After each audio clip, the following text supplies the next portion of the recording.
குறிப்பாக பொன்னாங்கண்ணி கீரை கண்ணுக்கு மிக மிக சிறப்பானது. கண்ணில் கண் திரைக்கு ரெட்டினாவுக்கு வலு கொடுக்கறதா இருக்கட்டும், இல்லை கண்ணினுடைய மற்ற அந்த லென்ஸுகளுக்கும் அதன் உள்ள இருக்கிற நீர் சரியாக இருப்பதற்கு எல்லாத்திற்குமே இந்த பொன்னாங்கண்ணி கீரை பயனாவதை நிறைய ஆராய்ச்சிகள் பண்ணி சொல்லிட்டு வராங்க.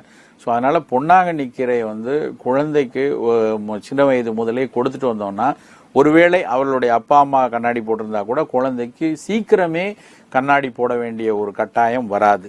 அப்புறம் ஒருவேளை குழந்தை முதலே அவருக்கு ஏதோ ஒரு காரணத்தினால முதலே கண்ணாடி போட்டாங்க அப்படின்னாலும் கடகடன் அதனுடைய பவர் ஏறிட்டே போய் அதனுடைய ஒவ்வொரு தடவையும் அந்த கண்ணாடியினுடைய திறனை நம்ம கூட்டிக்கிட்டே வர வேண்டிய கட்டாயமும் இந்த பொன்னாங்கண்ணி தொடர்ந்து கொடுத்து கொண்டிருந்தால் வராது.